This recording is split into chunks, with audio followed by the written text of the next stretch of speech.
and somnolent, moving in a dreamlike haze, all thoughts melted in the warmth of the sun's rays, our faces tilted skyward to receive its caress. On these days, even the sea is enthralled to the sun, the tide stroking the sand gently, alluringly, before retreating drowsily, glittering in the luminous light. And the original Lamian church was St Mary's and was dated from Saxon times, allegedly. It had a huge dragon carving in the centre of the tympanum, which some chroniclers believe represented the North sea serpent Midgard. St Mary's was built close to the cliffs, and a succession of storm surges in the 13th and 14th centuries destroyed much of this eastern side of the island, so that by the 15th century St Mary's had been abandoned and St Margaret's Chapel built further inland. The last traces of St Mary's had disappeared by the time Edward Hastad wrote the History and Topographical Survey of the North Sea Serpent in 1778, although the font and a curious holy water stoup, shaped like a scaled torso, were taken from St Mary's and installed in the chapel. Surveying the aftermath of the latest storm, a torrential drenching and battering has led to the reconfiguration of many sand dunes. They are squashed and pummeled, beaten down. Ominously, on the eastern beach, a new gully has appeared, a sly, snaking rivulet heading towards the island centre. And the channel separating the southern part of the island has widened further, so that the bank of marshy scrub which used to line it has vanished, submerged. But elsewhere the island is in defence mode. Huge banks of shingle have been reorganised and stand protectively behind beaches. A large gaggle of brent geese have appeared, swimming in perfect circles by the foreshore, restless, waiting for duty. Nearby, over 40 mute swans have gathered on a flooded field, as though an avian general has started mustering troops. The goats and sheep are camped conspiratorially in a corner of their field, like a medieval tournament. Even the seals seem to be linking together in the sea, as though creating a charmed ring around the Lamian shores. And the trees and reeds are blowing defiantly towards the sea, as if all the earthbound forces of the island are daring the waves to strike and standing ready to fight the force of the water. These Lamian threads and artefacts are believed to be relics from woad dyeing. The island was a small but critical early centre of woad dyeing, supplying the sandwich weaving industry. The woad produced at Lamere was a very particular shade of blue, described by the 15th century merchant Thomas Paramore as the sapphire colour of the bounding tides. The woad dyeing industry continued on Lamere until the early 17th century, by which time woad was usurped by the import of Indian indigo, and sandwich had declined with the silting up of the Wantsum. It was said that on Lamere the woad dyeing season was used as an excuse for raucous drinking, as woad balls, which were mixed with hot water and urine to make the dye, were thought to have enhanced colour if there was alcohol in the urine. The dyed fabric was put out in the sun, where, as it dried, it turned blue. Lamian dyeing took place on the beaches, and I can imagine sultry days where the island shimmered, cerulean, enveloped in swathes of fabric, their azure colour veiling the land and marrying the sky and sea. The Ellis family of Yarmouth have a Lamian mermaid on their coat of arms. John Ellis was an important 14th century merchant and was returning from a trading trip with Spain when storms in the Channel drove his boat into the shallows of Lamere, where it hit a sandbank. A group of Lamian women who were dyeing wool with woad on the shore saw the sinking ship and began swimming to the assistance of the sailors, whilst Lamian boats were organised to come to the aid of the stricken vessel. John Ellis and his crew thought that the group of blue woad-stained women swimming towards their floundering boat must be mermaids. After being taken ashore, Ellis evidently became enamoured with one of his rescuers. Later, he asked the king, Richard II, for permission for his family crest to be a mermaid, in honour of the Lamian lady and the debt of gratitude he owed her fellow islanders. Delft tile fragments, taken from a fireplace in a flint house on the eastern Lamian coast, which fell into the sea in the 1930s.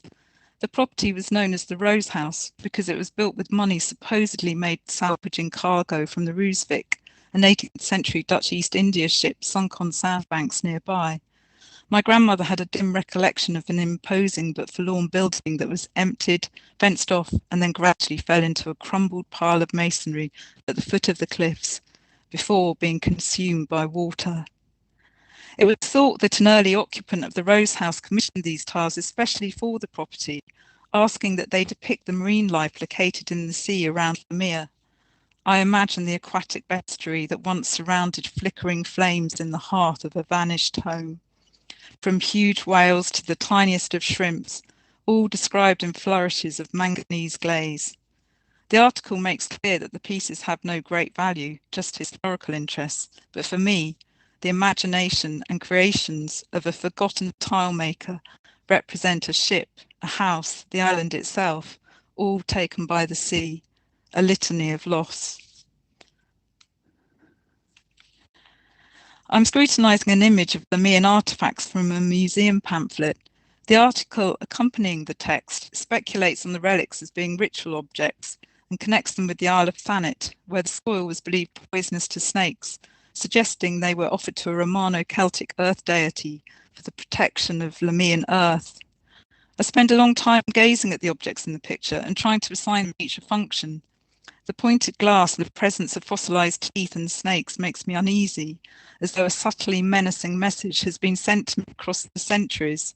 An ancient Lemmian legend talked of a sea serpent perpetually curled round the island, periodically consuming the land.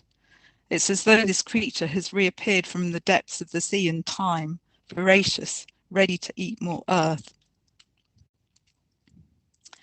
A restless night.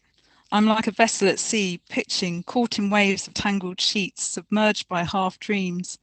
I wake feeling stranded, anxious. I get up, and even though it is very early, leave the house and walk towards the sea. It is a still, shimmering morning, so perfect it seems the rising sun is fervently determined to dispel my nocturnal uneasiness. When I reach the dunes, the tide is far out, and the beach has been transformed into a vast expanse of mud, which tugs at my tentative steps and sucks greedily at my boots, encasing them in sticky sludge. The mudflats have been cast with perfect ripples, the mark of the sea, proprietorial and possessive, laying claim to Lemmier. Other Lemmian artefacts from the same museum collection, strange objects that are coloured the green hues of the sea. I wonder if they are marine offerings, amulets to stop the invading water, and if their absence from the island is somehow calamitous. I yearn to handle them and to examine them, to imagine the ancestors who fabricated them, and then to return them to the island, to embed them in the Lemmian earth, and to use them again as charms to protect my land from the force of the sea. Even in winter, when the winds can be brutal and the cold stabs at every pore, the island still holds you, compelling in its austerity. At night we are enveloped in darkness, no light except from the moon and stars and the occasional passing ship. We light our oil lamps and read, listening to the ocean. Sometimes I pore over my collection of old maps of the island, tracing its altered shape, described in ancient inky lines, reading the island name as that changes through the centuries too. The Third Island, Low Island, Infra Insula, Lemmier. That's it. Thank you. Thank you, Sarah. That was beautiful. That was absolutely delightful. Thank you so much. Thank you. We're going to hopefully come back to Sarah and perhaps our earlier speakers and also Amy Cutler at the end of this session, so we can continue conversation into the break. But what we're going to do now is move over to a live stream session in order to see Amy Cutler's work. So please use the link that I've just put into the chat in a new window. And this will open up a space where you can watch Amy's performance. It's going to last about 30 minutes, and we can come back to this space again for the conversation.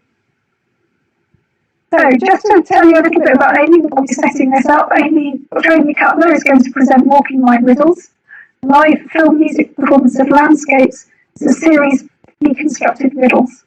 The performance draws on the sing-song chants of Ridley's futuristic Kent. Amy is an experimental geographer, filmmaker and sound artist who works on landscape myths and prophetic fallacy. So let's take a moment to move over to the YouTube channel and watch this. and then hopefully we can all come back together at the end and talk perhaps through the break. Hi, thanks very much. It's really exciting to be speaking after these papers because I think as a geographer, I have also drawn inspiration from Ridley Walker, particularly along ideas of landscape as itself a series of deconstructed riddles.